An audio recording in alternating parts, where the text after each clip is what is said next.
16 months ago, in April of 2023, I launched my campaign for President of the United States. I began this journey as a Democrat, the party of my father, my uncle, the party which I pledged my own allegiance to long before I was old enough to vote. I attended my first Democratic convention at the age of 6 in 1960. And back then, the Democrats were the champions of the Constitution, of civil rights.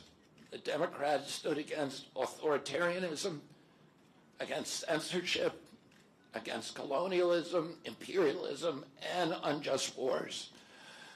We were the party of labor, of the working class. The Democrats were the party of government transparency and the champion of the environment. Our party was the bulwark against big money interests and corporate power. True to its name, it was the party of democracy. As you know, I left that party in October because it had departed so dramatically from the core values that I grew up with. It had become the party of war, censorship, corruption, big pharma, big tech, big ag, and big money. When it abandoned democracy by canceling the primary to conceal the cognitive decline of the sitting president, I left the party to run as an independent. The mainstream of American politics and journalism derided my decision. Conventional wisdom said that it would be impossible even to get on the ballot as an independent because each state poses an insurmountable tangle of arbitrary rules for collecting signatures. I would need over 1 million signatures, something no presidential candidate in history had ever achieved.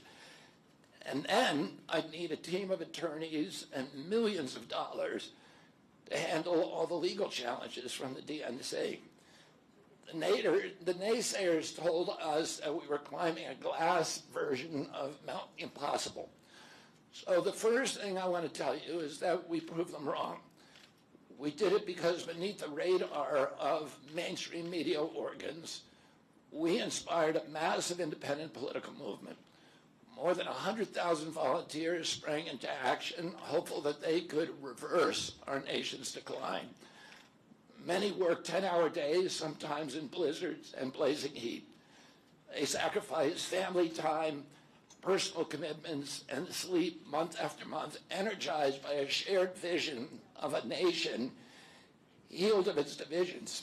They set up tables at churches and farmers' markets. They canvassed door to door.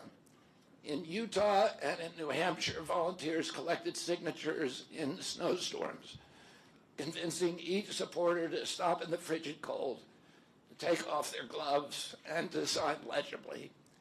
During a heat wave in Nevada, I met a tall, athletic volunteer who cheerfully told me that he had lost 25 pounds collecting signatures in 117-degree heat. To finance this effort, young Americans donated their lunch money, and senior citizens gave up part of their Social Security checks.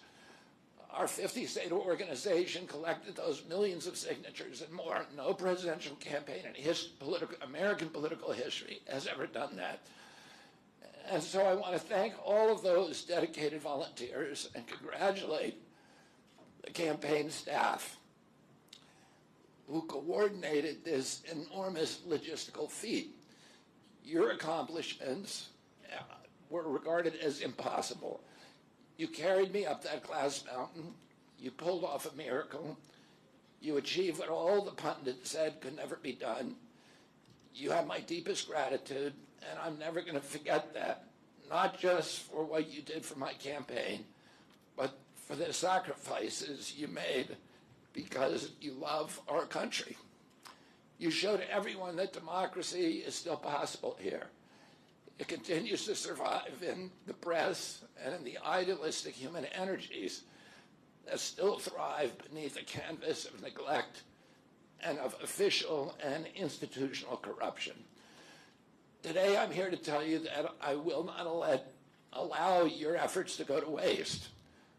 I'm here to tell you that I will leverage your tremendous accomplishments to serve the ideals that we share, the ideals of peace, of prosperity, of freedom, of health, all the ideals that motivated my campaign. I'm here today to describe the path forward that you've opened with your commitment and with your hard labors.